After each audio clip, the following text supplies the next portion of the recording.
Halo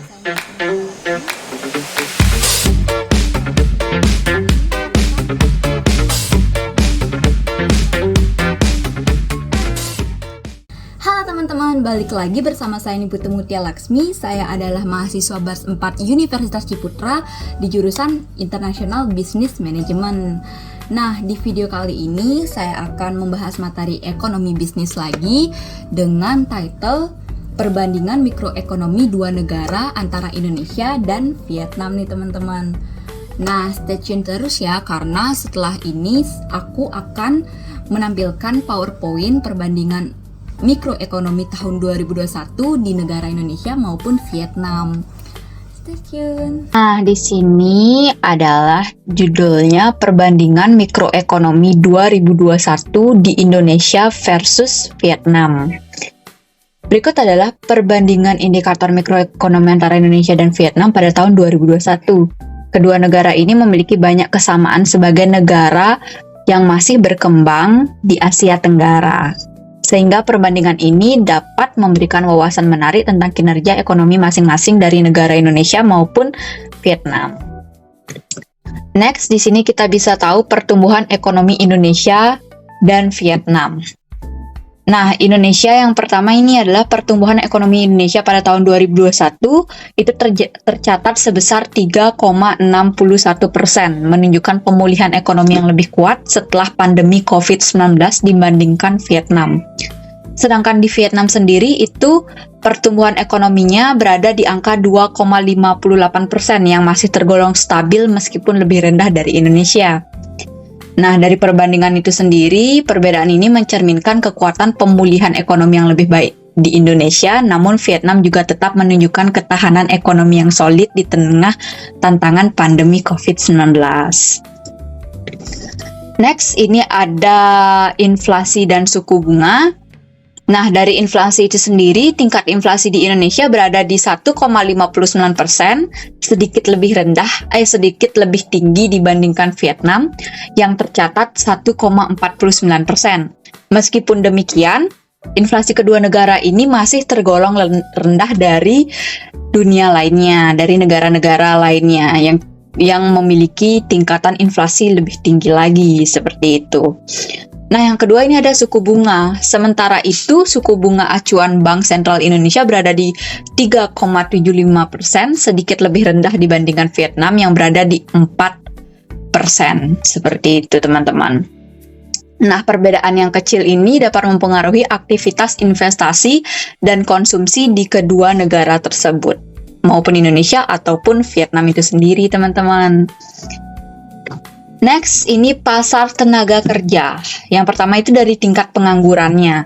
Nah, dari tingkat pengangguran ini sendiri, pada Februari 2021, di Indonesia tercatat 6,23% lebih tinggi dibandingkan Vietnam yang hanya 2,62%.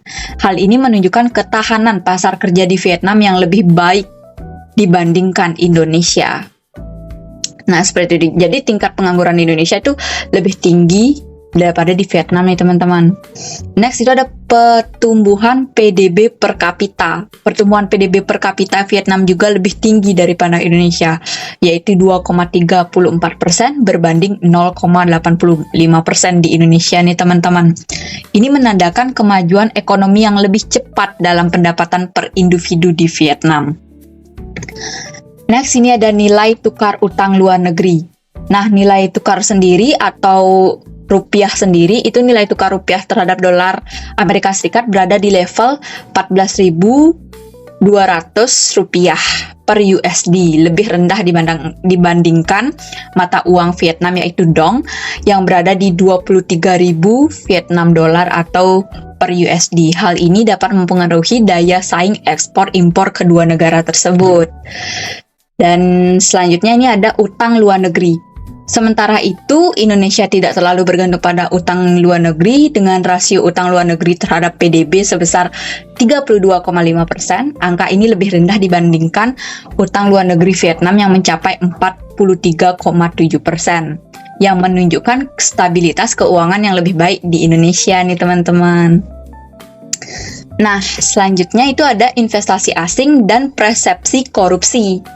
Nah, investasi asing atau FDI ini di Indonesia memiliki porsi investasi asing langsung yang lebih tinggi, yaitu sebesar 20,1 miliar dolar dibandingkan Vietnam yang mencapai 17,2 miliar dolar nih teman-teman.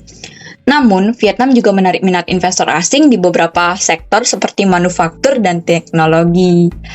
Dan juga yang selanjutnya itu ada Indeks Persepsi Korupsi atau CPI. Indeks persepsi korupsi ini di Indonesia berada di angka 37, sementara Vietnam di angka 33. Perbaikan persepsi korupsi di Vietnam menunjukkan upaya-upaya untuk memberantas korupsi dan menciptakan lingkungan bisnis yang lebih transparan. Selanjutnya ada kesimpulan antara perbandingan makroekonomi Indonesia versus Vietnam nih teman-teman. Nah, yang pertama itu perbandingan kinerja. Secara keseluruhan, perbandingan indikator mikroekonomi menunjukkan bahwa Indonesia dan Vietnam memiliki kekuatan dan kelemahan masing-masing, namun keduanya tetap menunjukkan pertumbuhan dan stabilitas ekonomi yang masih baik dibandingkan negara-negara lain yang ada di dunia. Nah, yang kedua itu potensi kolaborasi. Dari kedua negara ini, Indonesia dan Vietnam dapat saling belajar dan berkolaborasi dalam berbagai bidang seperti investasi, perdagangan, dan pengembangan sumber daya manusia untuk saling melengkapi dan meningkatkan daya saing di tingkat regional maupun global. Nah, kesimpulan yang ketiga itu adalah masa depan yang cerah. Dengan terus memperkuat kinerja ekonomi dan pembangunan manusia, Indonesia dan Vietnam ini memiliki prospek yang cerah untuk menjadi kekuatan ekonomi yang semakin berpengaruh di kawasan Asia Tenggara ini, teman-teman. Nah, itu tadi adalah PowerPoint atau beberapa perbandingan mikroekonomi pada tahun 2021 untuk negara Indonesia versus Vietnam nih, teman-teman. Nah, dari tanggapan teman-teman, apakah itu termasuk baik atau istilahnya rendah mikroekonominya atau bagaimana? Nah, kalau dari aku pribadi, untuk mikroekonomi di Indonesia dan Vietnam pada tahun itu sudah cukup normal dari negara-negara lainnya nih teman-teman. Itu berarti dari Indonesia dan Vietnam ini sudah terjadi kemajuan. Dan juga dari pendapat saya pribadi untuk Indonesia dan Vietnam ini mungkin untuk beberapa tahun, puluhan tahun ke depan ini akan bisa menjadi negara maju nih teman-teman. Nah, dari kalian pribadi, pendapat kalian tentang Indonesia dan Vietnam ini bagaimana? Komen di kolom komentar ini ya. Stay tune terus di video selanjutnya dan terima kasih telah menyimak video ini. Bye-bye!